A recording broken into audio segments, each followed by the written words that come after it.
Hello. How are you all doing? We are here at the Superconsole Podcast live. I'm scared. Are you scared? Terrified. I'm terrified of what you're going to say because you say weird stuff when we're A lot live. of it gets cut.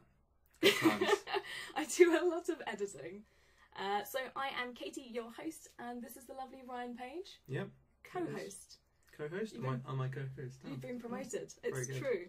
And we are going to talk a little bit about the Switch's 1 year anniversary today. Well, it's not today. What was it? Friday? Saturday? I don't know. I didn't even see it. I'm excited. Oh, hey! How you doing, Rob? So, I guess it's a bit weird in a way because episode 3 was in December and it was snowing when we started doing that. And it's still snowing. And it's still snowing. It's the first time it snowed on your birthday. It was Ryan's birthday on Friday and we got snowed in, so we couldn't do anything fun, which is sad. I mean, we did a lot of things fun. We played video games. That's true. On my birthday. I've actually got Man Human still playing in my ear right now, so I'm just going to quickly turn him off because as much as I'm enjoying it, it's slightly distracting. Ooh, where are we? There we go. Right. So, what else are we doing? What's new? Well, we're in a new house. That's new. We are. Very exciting. Are you excited? I'm very excited. Got my lovely desk behind us.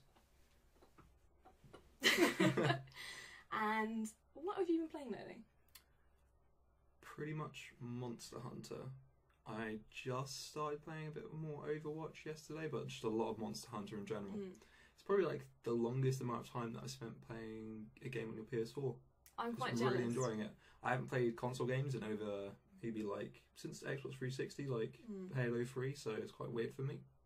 I'm really jealous because one, it's my PS4, so whenever you're playing it, it means I can't play Persona. Yeah. But also because I really wanted to play Monster Hunter. I don't know. How have you been finding it so far? Because you haven't really played much of it, have you? In the previous games. Played. Is it the first one that's on PS2? I'm not sure. Chat, do you know? What was the first Monster Hunter game? Did it come out on PS2? I think it might have done, but I played that one. Played the one that came out on 3DS, which was it 4? The ultimate one, wasn't it, that you played? I'm not sure. I played Trial. I didn't ever like extensively play them, but this Monster Hunter I've kind of just fallen into head first because I love it. It's really good. How are you finding like the kind of difficulty? Difficulty is like a lot easier than previous Monster Hunters. It's not even like I've always felt like with Monster Hunter it's never like a learning curve that comes from the fact that the actual gameplay is difficult. It's more that there's so much stuff that you need to learn in order to make it easy for yourself to play. That's where the difficulty comes from. It's not like Dark Souls where there's kind of like a lot of skill involved and things like that. I don't know. I always found with Monster Hunter, for me, it wasn't so much the difficulty, it's kind of like learning how to play it all over again. Like, I think once you get into the groove of it and once you kind of, I played through like the insect glaive, the weapon, and I found once I kind of got all the nuances to it, did a bit of training, then you took down a few different types of monsters, you kind of get into the swing of it. Drip feeds you the different levels of gameplay and things, so I don't feel nearly as overwhelmed as previous games. It kind of like drip feeds you like layers of gameplay and you kind of get used to that. I think it looks beautiful as well though, doesn't it? It looks incredible. I wish we had a PS4 Pro to play it on because I think it's one of those games that actually would benefit from a Pro. We'd also need a 4K TV, but that's a dollar cash that we don't have, which is sad. What else have you been playing? Fortnite as well the other night, weren't you? Played Fortnite. I don't really play Fortnite too much. I'm generally been more into PUBG, but I really like the art style of Fortnite. It's really pretty. It's very cartoony. It's a lot of fun to play as well. I was watching it over your shoulder the other night and it did look quite beautiful. It's probably the only reason I'd give it a go. Yeah. No, it's a lot of fun though. Oh my god, I tried PUBG for the first time. When was that? A couple of weeks ago? You were stressing out. It's so stressful. My god, it's really stressful. It was the fact that we could hear somebody in the house that I was hiding in. I went for the I'm gonna hide and be the last person standing because I'm such a scaredy cat approach. And oh my god, where were we? I was hiding in the toilet, wasn't I? Do you remember this? Yeah. I was hiding in the toilet and I could hear people, like steps above me, and I was like literally hiding. Oh my god, like, oh my god, I'm just gonna wait until they come in. And I had this tactic, didn't I? That as soon as they opened the door, I would just and take them down. And Didn't work out. It didn't work because as soon as I came in, I just got stressed, forgot which button to press, and then died. But So you have most FPSs though, right? Yeah. Or any stealth game, I just I can't do it. I feel like with Fortnite though, that it loses that kind of level of suspense. There's no actual kind of like, it doesn't feel like there's nearly as much camping for me. I don't know. Just because I kind of like generally run around the map more in Fortnite, and there's a lot more like building and stuff going on, and I don't know, with PUBG you kind of tend to either sit in like a one kind of like location for quite a while and just wait for people. It's just, it looks a little bit sad as well, and grey, and just not that fun. I'm not sure. Oh, it was on PS2. Thanks for that, Dave. That was the first Monster Hunter. You were right. So you did play. You are a veteran of the series. Ah, good times. Good times. What have I been playing? I played a bit of Oxenfree lately, the indie game. It's just come out on Switch recently, and it is quite scary. Have you seen it? I have not. I've heard of it. Is that one with the really pretty kind of like dark art style, and it's quite text based? Yeah. It's a really cool game. Would recommend, but did not realise how creepy it would be. I don't know why, because it did say in the tags supernatural thriller. So you would think from that, I would think maybe not for me. No, not so much. It's cool. It's interesting. I'm just such a wimp. I can't play it at night time. I play it on my commutes because I feel safe on the train. And apart from that, you know. What else have you been playing recently? I played Overwatch yesterday, which was like the first time in a long time, just because the gameplay's been feeling super stale for me. Still Stardew Valley, like nearly every commute. I think that's it really. I tried to start playing Fury, but it was like massively hard, and I kept on getting really upset that I was so bad at it. What's that? Is it top down? Yeah, kind of like top down, fast paced, kind of like boss battle game where you kind of like on Switch. Yeah. Oh, good times. Well, speaking of Switch, seeing it's the 1 year anniversary of our beautiful baby, how did you feel this time a year ago when it just come out? Did you buy it on launch? Did I get it for you for your birthday? Maybe. I can't remember. How did you feel about it back then? I was just hoping to God that it wouldn't do the same thing as the Wii U, where it kind of looked like it had like a promising lineup on launch, and then just like drop after about 6 months, and then like after the Wii U came out, there was a dry period of about a year, which damaged it heavily, just because like there was no point in picking it up. Yeah, I get that. I was a little bit apprehensive, but I can't remember what the console timeline was. Was it that Wii U came out and then shortly after PS4 and Xbox One? I can't remember how long it was between them. Wii U was first. I think because of that dry period with the Wii U, no one really bothered with it. Just because like everyone was looking at Xbox One and PS4 by that point. This is true, and there was just no games, was there, in that first Wii U period. I mean, we always joke that I bought Wii U on launch, which is the biggest joke, and I spent a lot of money on it. And also, I didn't buy any other games. The only thing I bought... You bought Nintendo Land, which is a sick game. Did I come through with it? Yeah. No, you had to buy it. It was like £15, £20, I think. I can't remember. I thought it came free. I thought it was like Wii Sports. I thought you bought it. I thought Switch was the first one that didn't have a game that came free with it for Nintendo. I'm not sure. But I literally just played Nintendo Land for ages, didn't I? I didn't buy anything else. Yeah. What else did you get?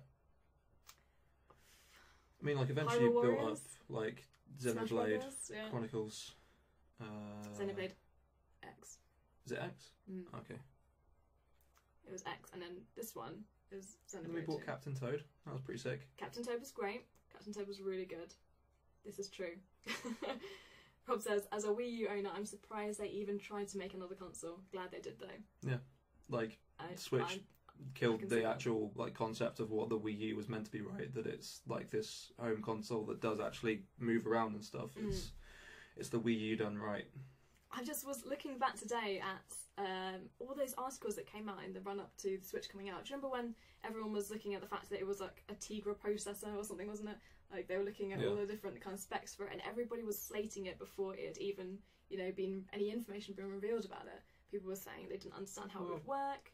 People were just like generally on the hype train to kind of like hate it, right, just because of what the Wii U turned out to be. But now it's killing it.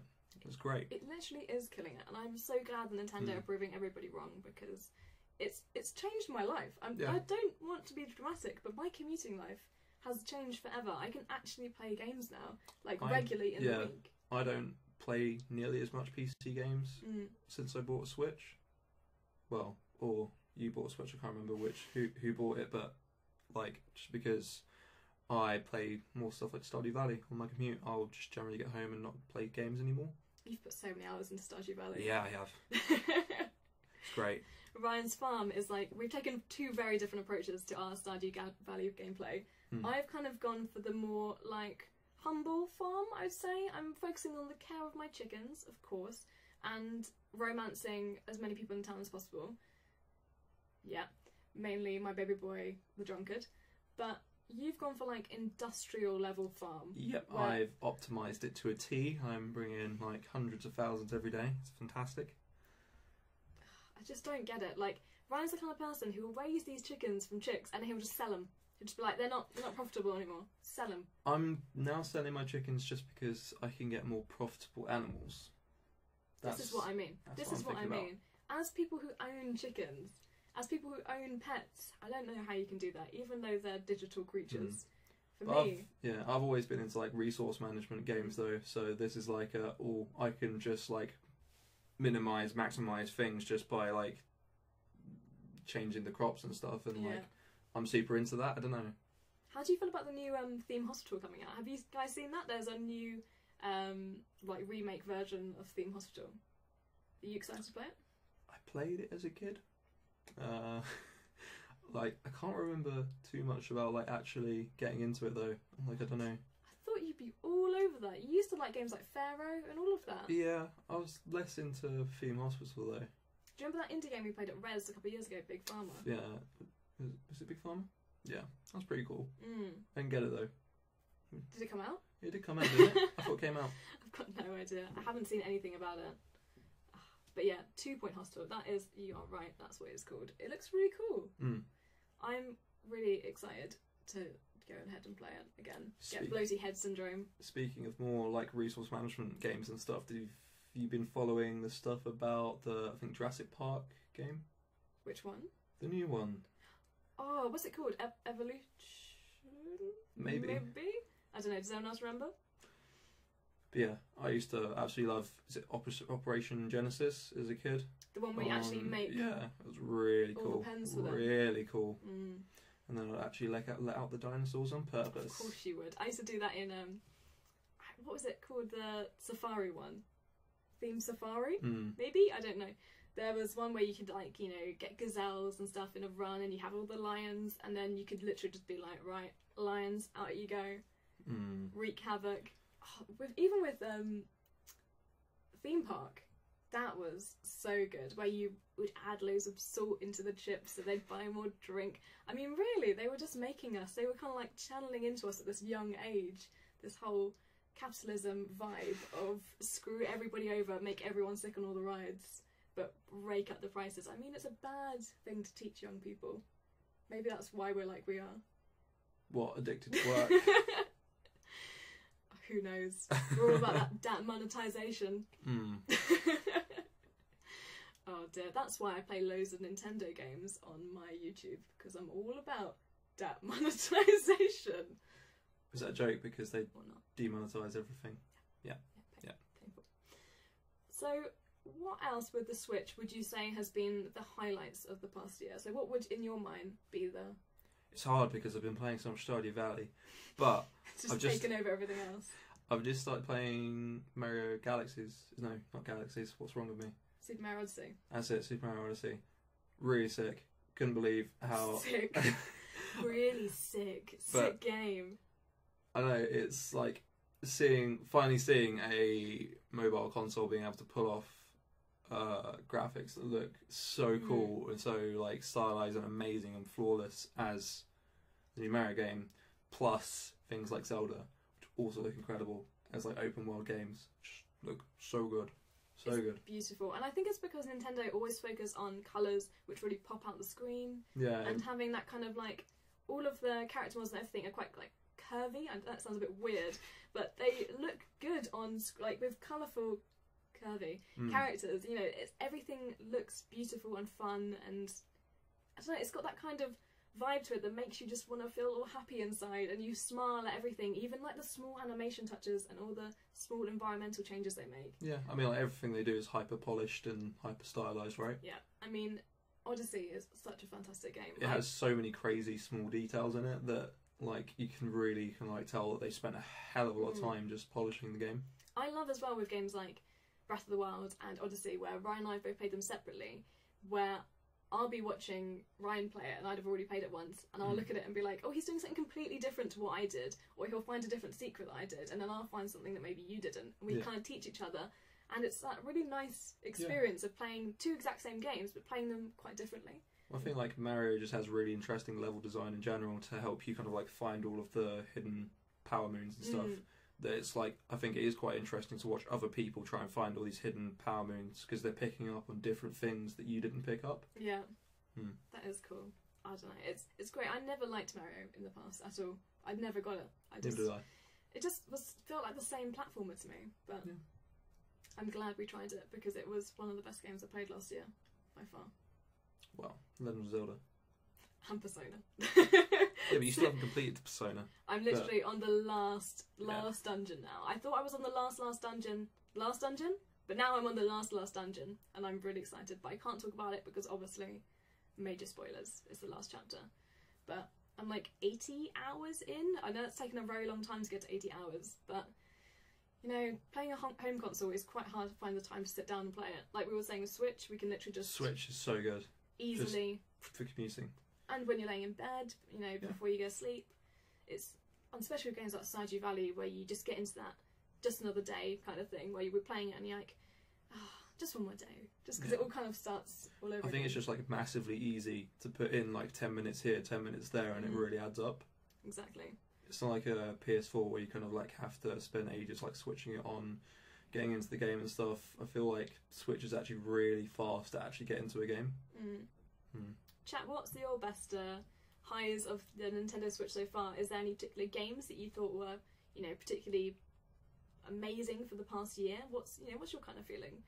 I feel in terms of my lows for the Switch, I would actually say ARMS, and that's not because I thought the game was rubbish.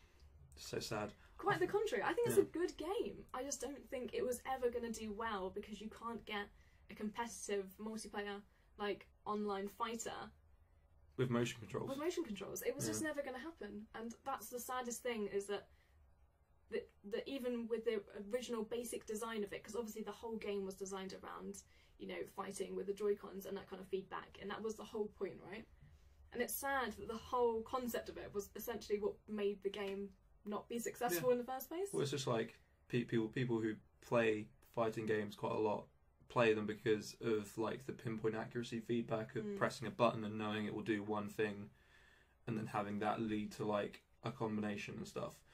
Like the idea of not knowing if you're going to throw a punch and it's going to go one way or another and it's going to deal a certain amount of damage, it's just a huge put off for a lot of people, I think.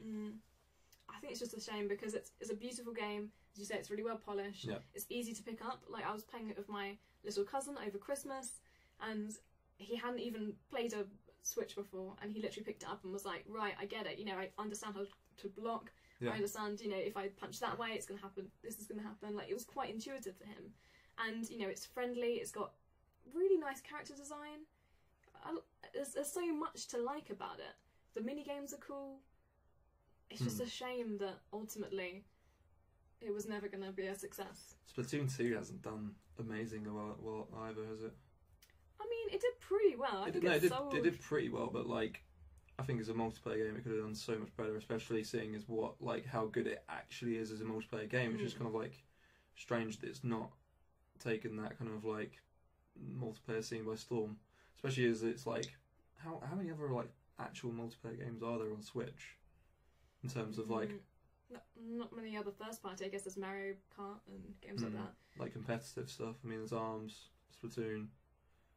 Does Doom have multiplayer? But it's not like proper multiplayer, is it? I don't know. Why did you stop playing Splatoon 2? I think that's kind of the first point in... Gameplay ran dry. I think it has the same issue with Overwatch, where you have a certain amount of game modes and stuff, and they're all kind of like the same style, and it just wears thin for me after about 50 hours or so. Like Overwatch, I've hit like 100, and like you have things like payload and like capturing areas and things like that, but because it all feels like the same kind of like style of mechanics, so like after 100 hours, it's like I can't want to move on to the next thing. I found with Switch, my main problem was the lobby and the kind of matchmaking, because it was so frustrating how you would get to a certain level and you'd be doing really well, and then you'd keep getting rubbish people being put into your team, and then maybe you'd be against 2 matches and there'd be all Japanese amazing players on one. Not to generalise, but they were all pretty amazing. And then the rest of us and all like the newbies would come on, and you'd be in a team with maybe like 2 level 2 players, and opposite would be loads of, amazing veterans of Splatoon, and you just wouldn't stand a chance. And then if you were playing ranked, then you would lose all your points, and it was just like, I don't know, I felt like they could have balanced it a lot better, and that would have made me play it for longer, personally. Although the Splatfest, every now and again I do see them and I think, maybe I'll come back and play one more. The way they, I don't know if it's just because I'm a graphic designer and I like visual things though, but the way that they market a lot of like the weapons and updates and stuff on Twitter is always like really nice. That it's always like looks really fantastic visually, and I see just like this new weapon that's coming and they'll do like lots of little things around it, and like I really buy into that. Just like, Jesus, I should start playing it. That looks pretty cool as a weapon. It's like, do I actually want to go back and play this game just for one weapon, just because it looks kind of cool? I mean, Sheldon would be proud. He'd be very, very proud. I think it's a shame that Splatoon 2 didn't come up as well as we all hoped it would. Yeah. Obviously, it sold really great, and it is a good game. It's just the longevity of it, I don't think has quite lasted the same way that maybe the original Splatoon did. They kept doing updates for the first Splatoon for quite a while, didn't they? Yeah, they were still supporting it even when the Wii U was. But then I think it also lent to its grave. I think it lent its hand to it that Wii U was so crap in terms of titles that Splatoon was on there, and it was kind of like the main thing to play. So a lot of people, of course, just kept playing it just because they owned a Wii U. And hold on, Captain Toad was the main thing to play. Yeah, but like once you completed it, like that's it, right? But with Splatoon, it's like this multiplayer game that was actually on the Wii U, and there wasn't that much else coming out, I don't think. I think as well, when I think about, the best things about last year when the Switch just come out, and the array of games that came out as well, I think were really good in inviting non-gamers to play alongside with me. So I actually wanted to talk about this when you were talking about ARMS, right? So okay, tell me. I actually took, but I took my Switch over to my family's house over Christmas, and we played, what was it called? 1-2 Switch. And it was incredible to watch my family, who have never really been into video games, to actually just pick up the Switch and instantly be able to play with it. Like my mum, she loved that Rumble HD, didn't she? My stepdad, they've never been into games, they've never played games before, but being able to watch people who just instantly kind of like pick up a controller and just get it is like a crazy experience. I thought it was incredible watching your mum milking a cow, and they really enjoyed that like ball counting one as well, didn't they? Yeah. They were doing the safe cracking. I enjoyed that. Yeah. The most hilarious one was watching Ryan's stepdad doing the sub eat, like the food eating. Oh one. yeah, we have to hold it up. Yeah. Like this. Oh my! It was hilarious. He was doing such over-exaggerated movements, but it worked. He was really good at it. I think it's just such an interesting thing that you just kind of like take away the screen aspect of having to kind of like play to on-screen visuals and things like that, and break it down to just, okay, you just move the controller in this certain way and that's how you win the game. I also thought it was really cool how it also made us on a level playing field. Yeah. Where even though obviously, I mean, like my family won a few times, right? Definitely, and I would say we're definitely good gamers. Yeah. As things go, you're potentially more skilled than me, maybe. But like, it was weird seeing my family being able to win these kind of games because they've never picked anything like this up before. Because it's just intuitive movements which they know in normal daily life. So like milking a cow, they know how to milk a cow. Don't we all? Oh my god, I'll never forget when I was at the Nintendo Switch preview event before it came out. It was in London, and I went with one of my colleagues. I think there's a video on my YouTube, and you can see me milking the cow, and my god, my face when I win is of pure joy. I don't think I've ever looked so happy to have like milked this digital cow. I'm wearing this like ridiculous hat, and it's in this really weird red lighting. It was like a seedy room for like milking a cow, and me and my colleague Christina are like looking into each other's eyes really deeply, like going like this. And then I just turn around and I'm like it's just like that pure joy moment. And I think they were getting that as well, weren't they? Your family. I think they were getting that kind of pure joy that Nintendo brings, and no one else can do like that. I thoroughly believe. Even games like Snipper Clips. I brought Snipper Clips, even just the demo, into the office just after the Switch came out, and I was showing some of my colleagues who don't really play games as well, like how to do it, and they were actually helping me do these puzzles that I couldn't even figure out myself. Like, yeah, you're crap at puzzles. Yeah, alright, but like, you know, it was so cool how they would just pick up a Joy-Con and, you know, understand how to use it and understand how it all kind of worked. And I think that's just something you can't do with like a DualShock or, you know. Well, it's all just because you're actually kind of trying to play with all these on-screen visuals and stuff and understand all these like menu systems and gameplay mechanics and like audio cues and like a complete like flurry of things that people who've never played games before, you know, I think we take for granted how kind of like easily we can pick up games just because we've played them for so long and understand like certain audio cues and things that have just been kind of like hardwired into us. Yeah. For a person to like who's never even touched a game to be able to just pick up a controller, understand the base idea of okay, A's like usually jump, like or is it X that's on? Yeah, X or like whatever. Just stuff like that. It's kind of like hardwired. Like the triggers at the back are going to be shoot, like things like that. It's just like I think we take for granted. Pressing in the, you know, the thumbstick, normally crouch or whatever. Yeah. Like, yeah, I know what you mean. You kind of pick these things up over time, and that's, I think, also what made the Wii controller special, right? Is that it took all of that away immediately. You know, my nan was playing bloody tennis with me. I think that says a lot. I love it so much when Wii came out. My nan, bless her, just did not get the concept of a video game console at all. And she just kept saying to me, can you buy me that controller that lets me play tennis? And I'm like, no, you have to have a console. And she's like, no, I just need the controller. I just need to be able to play the tennis game. I'm like, and she's like, can I play tennis with you at home? I'm like, no. I mean, you got a lot of that when you used to work at Game, right? Oh god, when I used to work at Game in Oxford, I used to have the most sweet, dear people coming in ever, and it was still when we were selling quite a lot. I think it was towards the end of the Wii life cycle, because I remember Pandora's Tower was due to come out around that time, because a lot of people came in to ask me about that. And I used to get the most cute old people ever coming in being like, my granddaughter showed me how to play golf. Where can I buy golf? And I'm like, I think I know what you mean. And do you remember I was telling you that time when someone came in and they were trying to buy a thermostat for their oven? And this old man came up to me and was like, where can I buy a thermostat? I'm like, not here. It's called Game. It's clues in the title. But did you try to get him to pre-order the next Call of Duty? Oh, you bet. My first day I had to call up like 100 people and try and get them to pre-order Call of Duty. What even would have been Black Ops, I think, was it? Yeah, it would have been. I think it was Black Ops 1, Black Ops 2, yeah. And I had to literally, I was terrified of even talking to people, strangers, and I was in this cupboard like, hi, do you want to pre-order Call of Duty? And they were like, no. But I persevered. Anyway, that's enough of my boring time at Game over. Oh, they're great times. It was good times. They used to play Britney Spears in the storeroom all the time. That was enough for me. I was down there as much as possible. What else are we going to talk about? The future of Nintendo. The future of Switch. What do you think about the Labo? Because we haven't really talked about it yet, have we? I think it's like a cool concept. I just don't like care that much about it. Plus, like, there's a large part of me that thinks cardboard is cheap as hell. Like, why is this so expensive? Yeah. Like, I get that a lot goes into software development and things like that. I understand that bit, but is it like £70 I don't for know. it?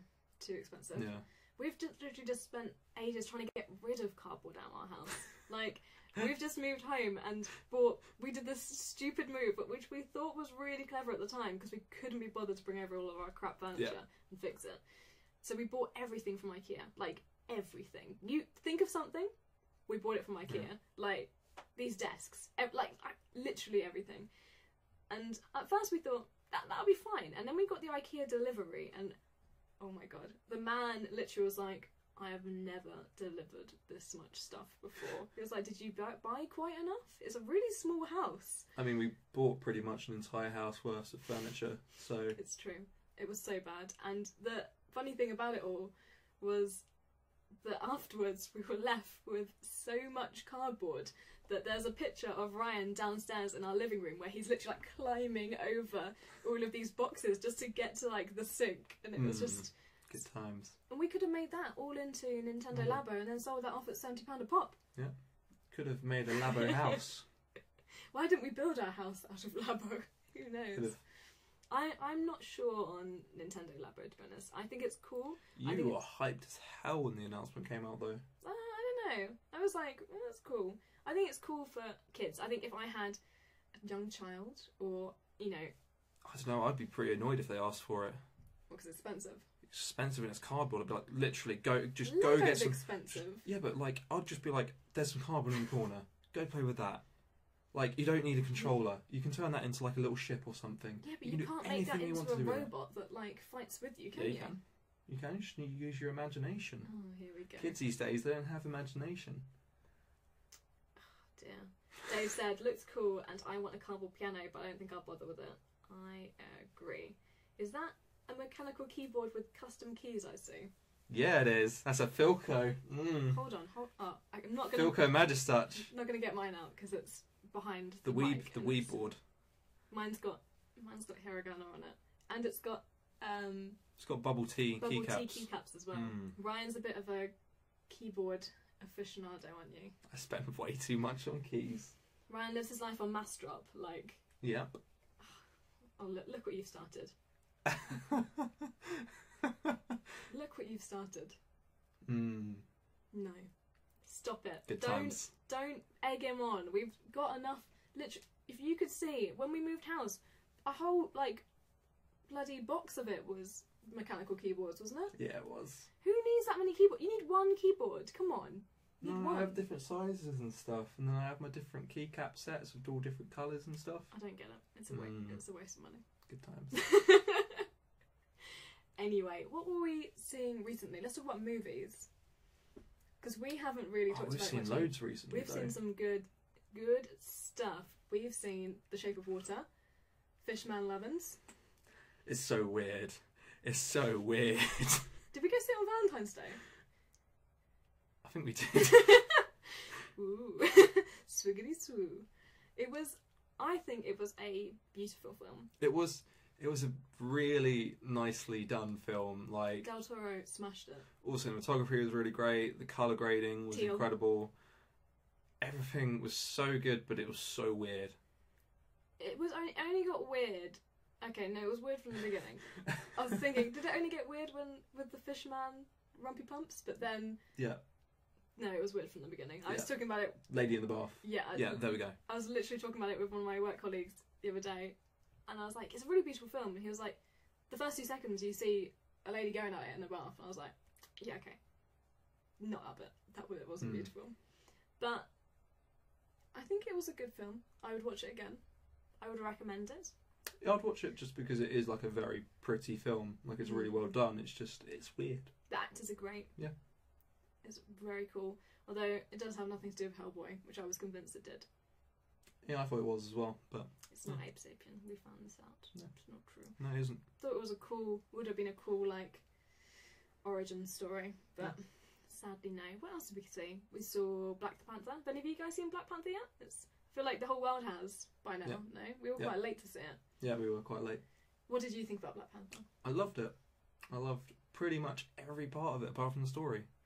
Like, and I'm not talking about this in, like, a way of which, like, the characters were great, like, the settings were great, all that kind of stuff, and, like, the actual concept of the story was really good. I loved it.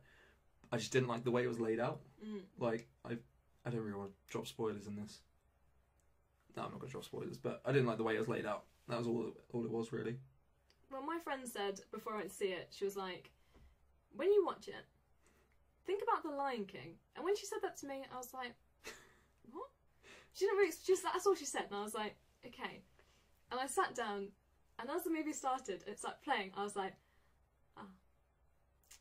It's it's great. the Lion King. The whole It's great, film though. is the Lion King. It's great. It even has the trippy Mufasa dream scene. Like, everything is the same. I don't know if maybe, you know, the person who, I don't know, screenwrote it, whatever you say in movie terms, sat there and watched The Lion King one night and was like, this is a great story. Let's have superheroes. Like, that's kind of what it felt to me. I think it was a really good film. I thought it was all the actors were amazing. I really liked the villain. Yeah, villain was cool. What was he called? Eric Killmonger. By Michael B. Jordan, is that right? Yeah. The actor. Who is a big anime fan as well. So, but I thought was actually an interesting villain because he actually had some depth to him. I won't spoil it, but he was, like, you know, he actually had a reason that you could understand why he was doing all these things. You were like, I kind of get it. And I think that's missing from a lot of Marvel enemies in a way, isn't it? You're kind of like, why are you being such a butthole? Just stop trying to kill everyone. Whereas this guy, you were like, I see your point. Yeah. And that's what I liked about it. But I don't know, it was okay. I think everyone's just hyping it up so much. I think they just need to chill it so that people can go in with a bit more of an even mind about it. But I think that's probably your problem with Star Wars movies as well. That there's so much hype on Twitter and stuff about Star Wars movies, and then you. Star Wars movies. Yeah, but I feel like it's because everyone's constantly natting to you about like how good these Star Wars movies are. I think everyone's just in a delusion. Lion King or Kimber? What's Kimber? I have no idea. Kimbra, the singer? I don't know, I just think with Star Wars, they're okay, but just the last one was quite good. Last Jedi. Yeah, that was alright. You just like the bit with Mark Simba. Hamill. There we go. Is it like the Lion King or Simba? Are we talking Simba's Pride, like the second film? That's what that's called, right? It is literally like the Lion King. Like, it's not even the main character. Which is like the way that it's laid out. Like, no spoilers, but like it's about being like dethroned and you know, that kind of thing. Yeah. Mufasa dies. You then talk to Mufasa in a dream. He's like, go on, Simba. Simba goes on. It's like the same thing. You just have to change all the character names over, and it really works scene from scene. But you know, I'm not gonna pretend I'm a movie buff. Maybe that's okay in the movie world. I mean, Avatar did it. Yeah, but Avatar's another film which was too long. I don't know. I think I'm maybe a little bit cynical about movies. It takes quite a lot to impress me, I think. Yeah. Avatar's so long, I just needed the toilet, like, immediately. Do you remember? It's too long. It's so blue. What else have we seen recently? We watched Spider-Man Homecoming the other night. Yeah, because it was my birthday, so we did a nerd night of watching films that we haven't seen. So we watched Spider-Man and 4. What did you think? Of which? Both. Thor Ragnarok, too funny. It's not even funny. Like, it was just bad jokes. And I like some of them. I didn't like seeing Chris Hemsworth try and be funny. I like some of like the Hulk 4 interactions. I felt like he was trying to be Star-Lord from Guardians of the Galaxy too much. A little bit, yeah. And I was just like, no, that's not who you are, Thor. Stop. Yeah. And it was okay. Just didn't. I loved the cameo. Who was it? Playing Loki's actor. Oh my god, what's his name? Matt Damon. Matt Damon cameo. Yes. Wasn't even in the credits. Checked. And Ryan and I literally had like a mini argument halfway through the film. I was like, that was Matt Damon. You were like, it's not Matt Damon. I just thought it was a guy that looked like Matt Damon. It was. And I was very proud to have won that. But it was okay. I would give it 2.5 out of 5. What? Yeah. That low? Yeah. It was alright. Spider-Man Homecoming, much better. Much better. I didn't like Spider-Man I'd give it Homecoming as much. 3.5 out of 5. Like, I would give Spider-Man 3.5 out of 5 and then 4, like, maybe a 4. I don't know what films we watched. I feel like we watched different films. Spider-Man Homecoming was cute. But then, I think, like, my issue with films is that because I do design as a job, I'm, like, much more open to art direction and visuals over the actual film itself. just a bit of a So curse. then why wouldn't you pick Spider-Man? Because that had much better art No, direction. it didn't. Yeah, it did. Even the ending credits were great. The ending credits are great, right? But like in terms of a film, like the sections with 4 on like the Junker planet look incredible, I know, cool. and then like the general like city makeup of 4 City that I've forgotten the name of. Asgard. Asgard, that's it. Well done. Well done. For a 2.5 out of The 5. costumes I were remember that. the costumes were incredible and all that kind of stuff. Like they go balls to the walls on art direction with 4. I just don't feel like it was okay to cut Thor's hair off. I can't remember the end credits for 4 though. See you later, Rob. Because like Spider-Man's ones were really good. I can't remember them as much with 4. I don't remember much. It was just like a load of flat backgrounds, right? That were like silhouetted, if I remember correctly, and they had like different shades, and it was going through like the different areas of the film. I don't remember at all. Doing that kind of thing. Who knows? What else have we... We've been watching quite a lot of anime recently on Netflix. Netflix is doing so great for anime. They've also just announced that they're doing 30 new series/movies, originals, this year. They're investing a lot. Yeah, it's getting really good. I've just started watching... is it Dandy Space? Space Dandy. Space Dandy, that's it. Sick. Dandy Space. Dandy Space. Space Dandy. Really good. Opening episode is some of the coolest and wackiest animation scenes I've seen in a while. I overheard it. You overheard some really... All I heard was the word boobies being said a lot. Restaurants as well. I was just lying in bed and I was like, what are you watching? All I could hear is Oppai. It's pretty crazy. But like the actual the art style's cool. It wasn't really a fight scene so much, but it was just the characters on like a planet and just like like Mob Psycho kind of like fight scenes and stuff where it gets a bit like trippy. It was a little bit like that where it's just like really over the top kind of like explosions and character movements and stuff. Cool. But it looked incredible. Nice. I'm trying to think what else has been. I mean, obviously Devilman Crybaby. Yeah. We played Man Human as the waiting music at the beginning of the stream, so I hope you all enjoyed that. I mean, I made a video about it recently, so it kind of goes without saying that I thought it was one of the best things I've seen in a really long time. Yeah, like I think 2018 is going to be pretty hard to top in anime just because it came out. It was in January that it came out.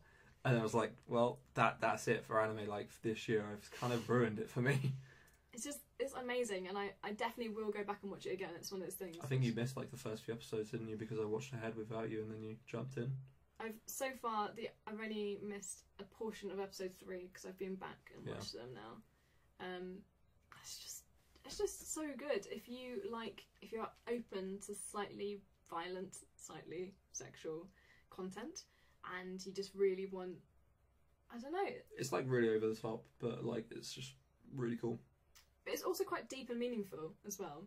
It's got quite a lot of like. It's meant to be quite philosophical, right? It's one of those movies that, well, not movies, series, is that when it finishes, you'll sit back and you'll just be like, oh my god, what it ends on like a proper kind of like downer. It's not an upper kind of anime or film or whatever you want to like say. Like I know like a lot of films have the tendency to always try and end on a high, but this is just like, no, you're not getting a high at the end of this. We were like walking to the station together, like to go to work the next day after finishing it, and it was one of those ones where we actually had like an ethical debate as we were going to the station about it. And I think any anime that can kind of make you talk about like the meaning of life and like humanity and all those kind of things, that's quite impressive for an anime to kind of make you think like that and make you talk about that kind of stuff. So would recommend. Don't feel like we're studying it much, but also has some great J-rap scenes if you like Japanese rap. Very odd throw-in. I don't feel like many animes have done that kind of stuff in general. No, it was kind of like the raps that were in the anime were kind of forming like the backbone of the whole story as well. So what they were saying was kind of like, it was kind of pacing the way, wasn't it, for the next scene? Yeah. It was really interesting how it was done, so would definitely recommend. Try and see a list. Oh my god, Full Metal Alchemist live action. I watched about half an hour and I couldn't do it. It's just poor. It's so poor. I just didn't enjoy it at all. But I never watched Full Metal Alchemist. So I've watched pretty much all of Brotherhood nearly twice. It's so well done. It's such a good anime series. I wasn't as keen on the actual main like original series of Full Metal Alchemist, but Brotherhood's incredible. The movie's just it's not good.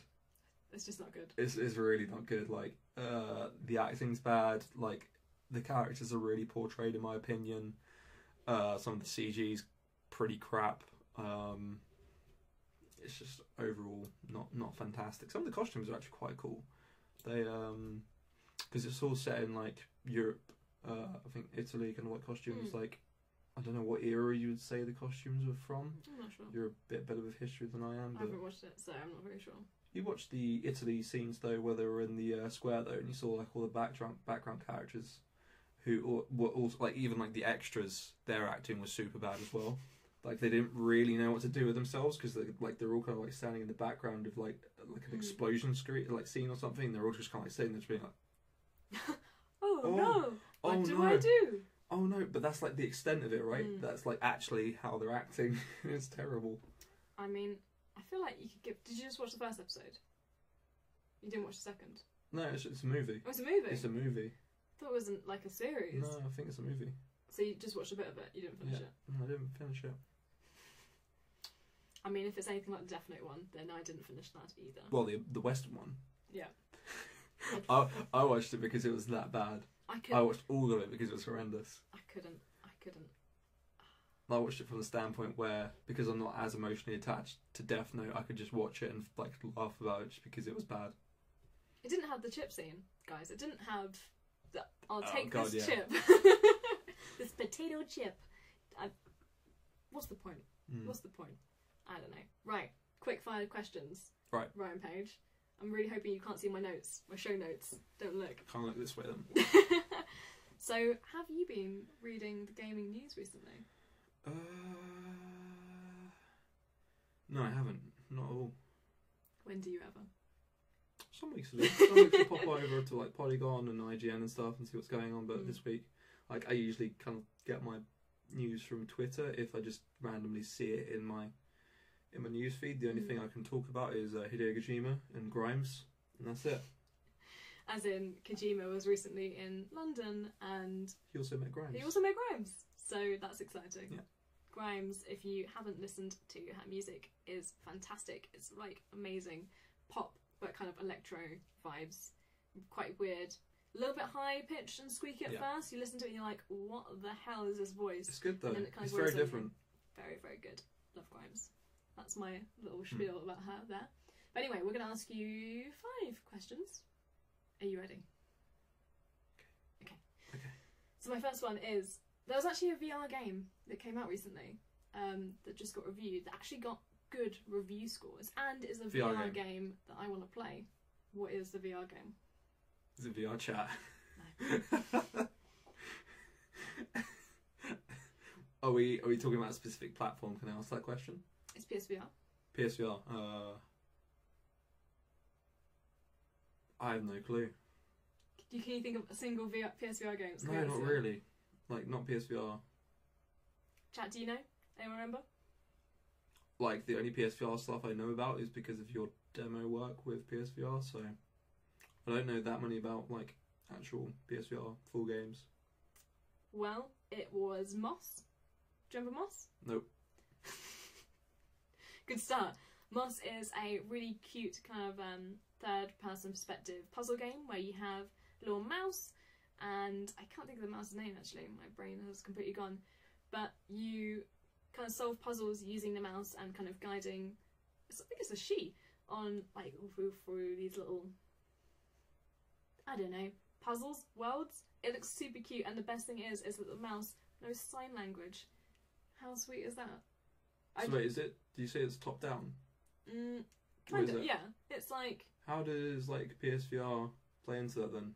Quite well, actually, because you feel like a bit like a god controlling Do you, things. like, rotate the level, or is it, like, you looking around the level and stuff? Is it? Okay. I think so. I haven't played it, actually, myself. I've watched other people's play it. I could kind of see that playing into a scenario where, you know, with Captain Toad, where it kind of, like, has, like, because it's, like, a 3D level, and a platformer that you have like different parts of the world that you can flip around and stuff. I could see that working really well with PSVR, just because you could kind of like look at the same world from different angles to try and figure out a puzzle. If they haven't done it, they should put that in, because that's a really cool idea. I think there's a couple of other puzzle games on PSVR, like Wayward Sky and stuff like that do it really well. But Moss, got really good review scores, which I'm really happy about, because it's cute, it's really beautiful, well polished. It's just a nice game, and it's I think such a risk as well to actually develop for PSVR and VR games in general. So it's nice to see something being well received. Hope it does well. I hope if any of you have got a PSVR headset, I don't, unfortunately, that you give it a good old well, because I think it's a good one. So, question number 2, on the complete other end of the spectrum, we were talking about today, so I'd be very surprised if you don't know the answer to this question. But what game recently came out as a PC port of a very classic RPG? What game got universally slated on Steam, and why? Was it Final Fantasy? No. No. It's a JRPG. Classic. Absolute classic.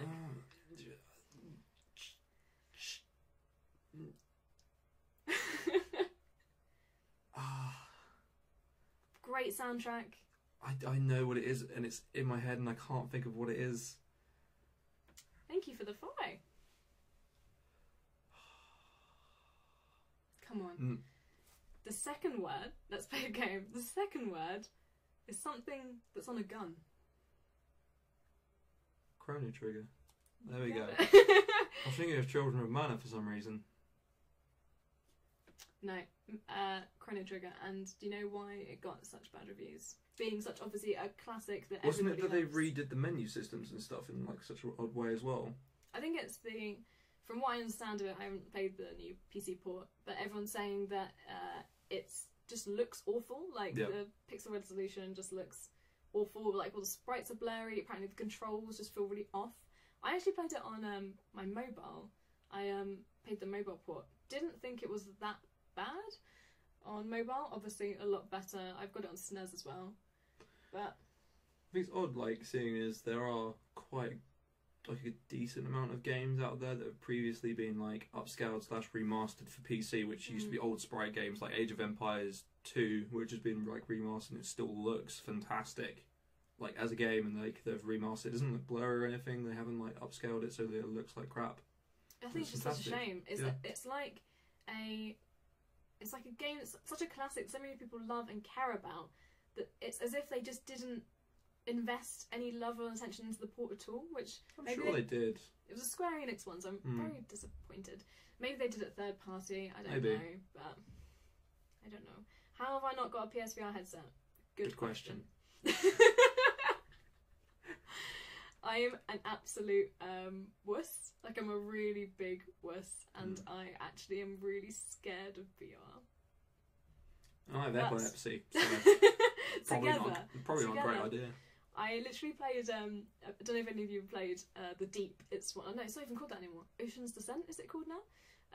It's one of the VR World's bundle games. Oh my god. It's meant to be, okay, there's a shark attack in it, so that bit's kind of scary. But there's meant to be this really calming bit at the beginning where you just see like a turtle float past. There's some beautiful, like, what are they called? The electric-y things. Jellyfish.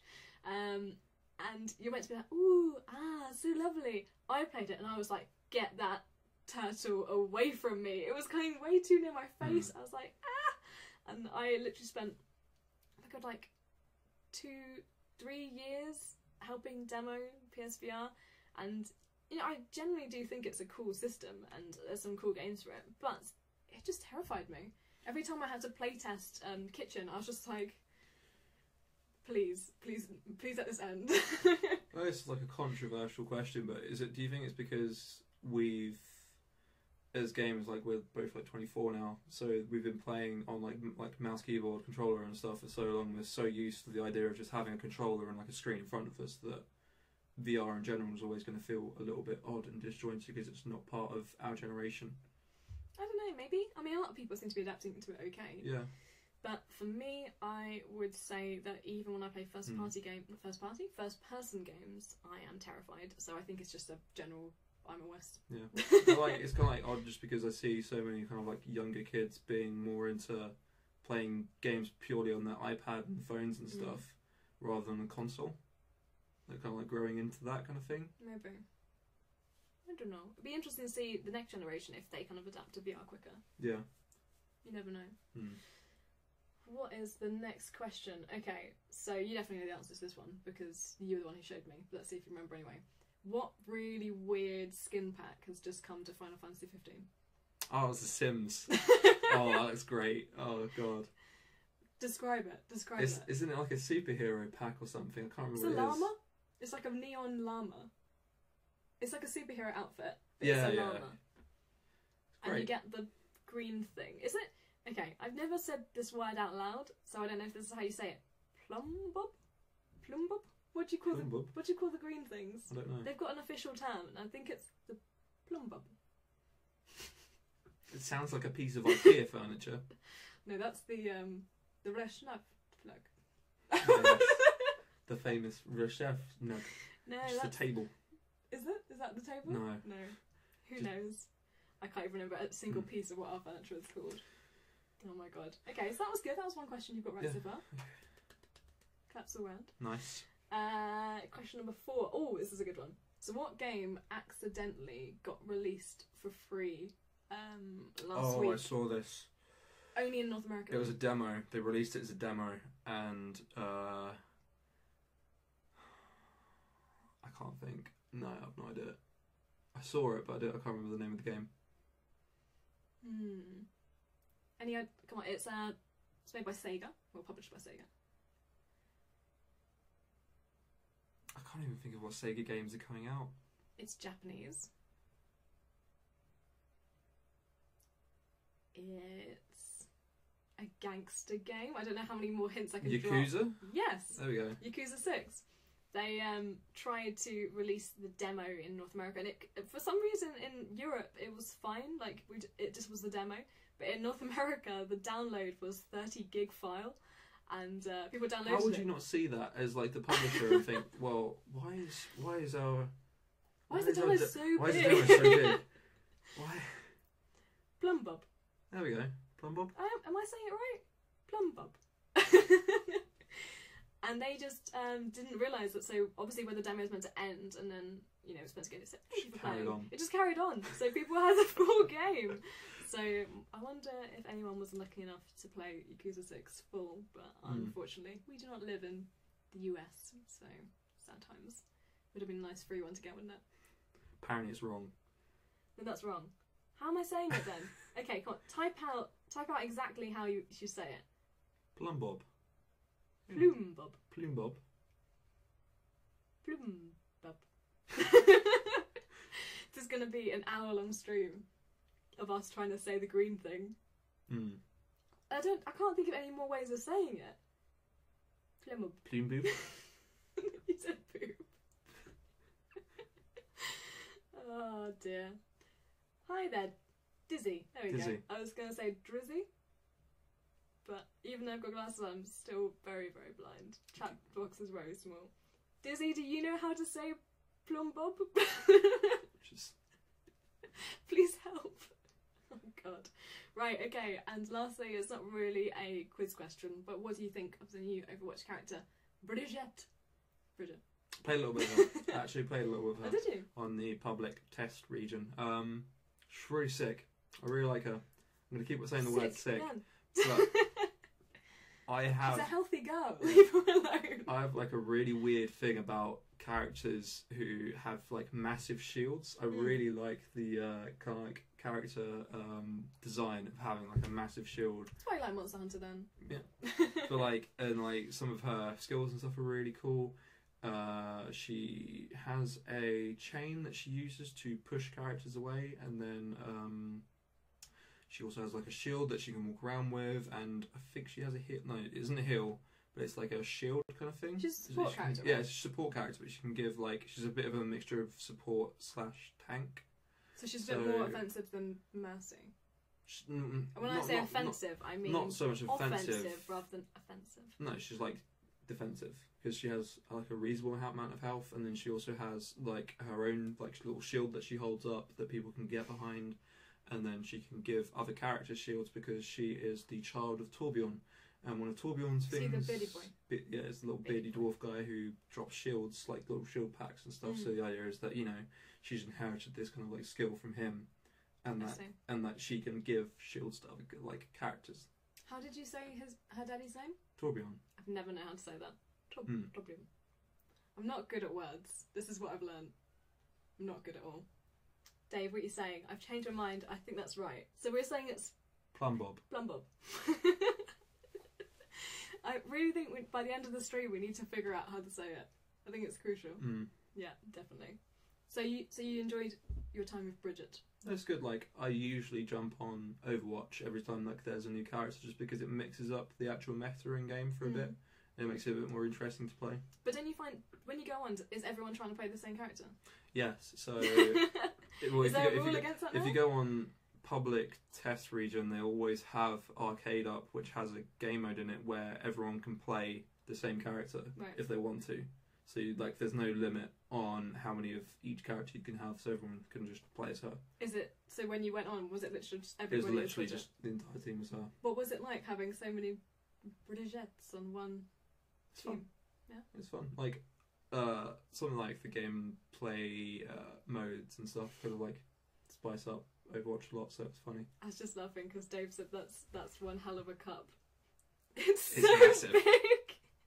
It's not quite sportsdirect.com size, is it though? These are my babies. I'm so proud of these mugs. It was such a big decision buying this crockery, and I'm so glad that you appreciate them. So I just want to say thank you. They were really expensive, and they're actually handmade in Portugal, and we've got the whole set. And the plates are so big that when you try and have your dinner, it's like it's as if we're at some kind of fancy bistro restaurant and we've just got a small portion of it in the middle of this massive plate. So thank you for noticing. They're really nice. They're really nice. The plates are nice as well. They're just so big. The ramen bowls are hilarious, aren't they, as well? Yeah. They're just like... I don't think they're big enough. What? Well, like, if you go out to Japan, like, you actually have like a proper, like, large... like a ramen bowl, like it'll be like half filled and there'll still be quite a lot of space at the top. It's huge, so I think we need to invest in some high-end ramen bowls.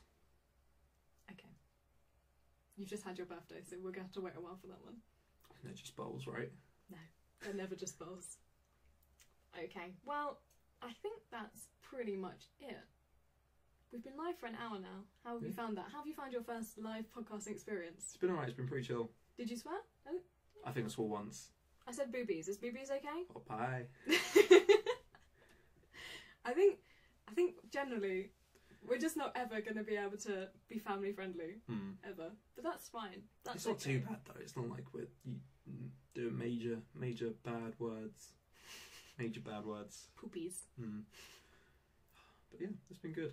I think like one more thing that I want to talk about is like our recent Netflix things that you've been watching. You've been watching so much RuPaul, but we've also started watching Queer Eye. Why are you telling people this? Because it's so good, and I want to talk about it. Because I want to talk about Queer Eye. Oh my god, Queer Eye is so good. I think you should explain what it is, because I think a lot of people won't know what Queer Eye is. So Queer Eye is it five gay guys who the Fab Five who will no, I won't like that. They all have like their own like professions and skill sets. And like they have like a hairdresser, a guy that's like who does like a lot of grooming and things like that. He's like really into like makeup and no, I thought it was different. No, he's the grooming guy. So the guy who does the hair, he's the one with the long hair. Right. And he does like. I thought that was two separate. No. Okay. He's the maybe not. Then there's a interior designer. Bobby. Someone who just talks to people. What's it called? Karamo or something? He's the one who just talks to them. He's all about getting your self-esteem up and like loving I think he might be a life coach or something. Yeah. And then the chef kind of guy who I don't think is a chef. He just knows how to cook a couple of home meals and that's it. He just really likes avocado on toast. He's like the first episode of the new Nigella series where she was like, I'm going to cook up some avocado on toast, guys. I was laughing just because like his thing in the second episode is like, here's how you make a grilled cheese. It was a good grilled cheese, but like that's a recipe from the internet that you could get up, right? Like it's nothing special. Maybe you should be a tag 5. Like these like five guys will go out and Tan, you've forgotten Tan, the fashion guy. Oh, the fashion guy, of course. Beautiful man. And they'll go out and help all of these people who will have like problems with like their lives and stuff. Like they're in like a rut and like they have like really bad fashion sense. They don't really know how to like groom themselves. Their like house will be a state. Like they don't really they usually just kind of like in a bit of a rut, right? Yeah. And they'll like go out there and help them, and like they'll show them how to like take care of their skin and like redo all of their fashion and like throw out their wardrobe and be like your entire house is just trash. We're just gonna throw out your furniture. It's great. I mean, that guy did have that sweaty chair. I mean, the first episode is really good. But really emotional as well, isn't it? It's so beautiful because there's such a positive outlook on it. Because they never say, look, you're just ugly, you're not gonna, you're not going anywhere, or we can't change you. They're always like, bring out the best in people. The first guy was kind of a redneck guy. He was living on his own. He'd gone through like 3 divorces and he had lupus, so he had really like bad skin. Yeah. And so he tried to cover it by having, kind of wispy hair and a thick beard. And they were just like, no, you need to get rid of that beard, because by having this beard on your face, it's covering your face, it's kind of closing off people to you. And they just made him love himself. And I just thought that was so beautiful. He ended up crying with them. And he was crying, and they were crying. I was crying. You were crying. I was crying. You didn't even watch the whole episode. You just came downstairs and were like... So good. And alongside that, we've been watching RuPaul's Drag Race, which I started watching like November last year, and it turned into an addiction. And then good. I was kind of watching it casually, and then Ryan would kind of pop in and sit down with me for a bit and be like, what the hell are you watching? And then you'd slowly start getting into it. You'd kind of lead in and be like, oh, you're watching RuPaul again. There's so many like little bits of like subplot and stuff though, right? It's really good. It's basically America's Next Top Model, but for drag queens. And it's as good as that sounds. Like, if you think that sounds good, it's even better. And there's all these different kind of characters, and you learn all about their like lives. They often have like really difficult stories like behind them, and it's so good. And then sometimes they just wear the most outrageous things. I've learnt a lot. I've learnt a lot about tucking. I learnt a lot about that. I've learnt a lot of new words like read, shade. Yeah. There's lots of things. Yeah. I can't. There's many drag queen words that I just did not know about, and it's just like a whole new world. And I'm very glad that we're part of it. And you are so emotionally invested in it. It's hilarious. But I would very much recommend it, even if you are like Ryan, a straight guy watching some really campy TV shows, because it's just fun though, isn't it? They are fun. Yeah. They're fun and chilled, and sometimes you've had a really hard day at work. There's nothing better than watching 2 drag queens lip sync for their lives. Yeah. This is true. It's easy TV. And you need that sometimes. Right. Speaking of which, I think we need to go watch some. Which one? Queer Eye? Maybe some Queer Eye. Oh, we've been watching Terrace House as well. Oh god. Terrace House. Oh god. We're getting even deeper and darker now. Terrace House is a Japanese. It's like a Made in Chelsea. Made in Big Brother. Like, it's a weird mix, isn't it? Where like it's a load of like 20-somethings that go and live in like a communal house together for like a month. They all have jobs. They're all allowed to leave the house, but it's kind of like a little bit of like a dating program, because they'll have like 3 guys, 3 girls, and like it's trying to, I don't know, like push them together in a way. Push them together, yeah. But like they're not like strict about who gets to date who, of course. So like it's like, oh, 2 of the guys like the same girl. Ooh, what's gonna happen there? But then that girl might not like those 2 guys. She might like the other guy. But the best part about it isn't necessarily what's going on in the house. It's the people who commentate over it. They have this hilarious little studio set up. I mean, that's like a classic Japanese thing, though. You have like a group of people who are also commenting on what's going on. But they're not boxed out in a corner like, Twitch style. Well, like you see in lots of like Japanese TV shows, they cut in and out, but they have this random like 14-year-old schoolboy. Yeah. Who he becomes a little bit of a shithead, doesn't he? Can't believe you said that. He does. He's a 14-year-old boy. He's just watching it. He starts agreeing with this like really controversial thing about this like arsey character. I think he's just trying to act like super mature and he's quite sweet though, because he wears these like cute little button-up shirts. I think he's. And the women, I always find what the women are saying quite interesting, because in Japanese society you'd kind of expect a lot of the women to not be sure about their future, or not to be sure about like career prospects and stuff like that, because of, you know, the way the culture kind of is. And all of the women in the show are really like headstrong, aren't they? They're all into like their careers and stuff. They all have big ideas. I think that's so cool. Like, you know, one of them wants to start her own business, and then one of the Japanese guys, like the young guys, like shoots her down about it, and it's like, that's not a real career path for you. And it's like, when she says she wants to have a family, that's fine. Yeah, like in like the first episode, they're all like talking about, oh, the girls are going to make us food and stuff, and they're going to cook for us, and like things like that, like really kind of like. But I loved how quickly the girls were like, no, let's do it together. Yeah, they weren't like sassy about it, like we ain't doing that for you, but they were like, let's do it all together. They were a bit more, you know. If it was me, I'd probably have been a lot ruder. Plus, I love the jock as well, which is like a weird thing to love the sporty guy in something, just because he's actually really nice. He's a really cute guy.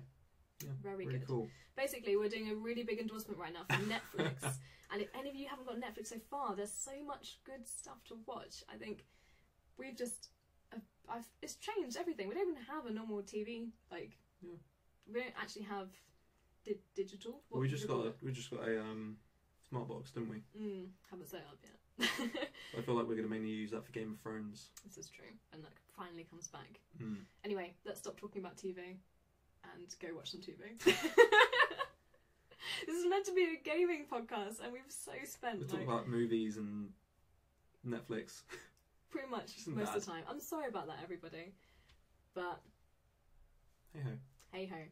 Anyway, thank you very much for listening and tuning in. Let me know what you think of our first ever live podcast. Maybe we should go back to our far more edited.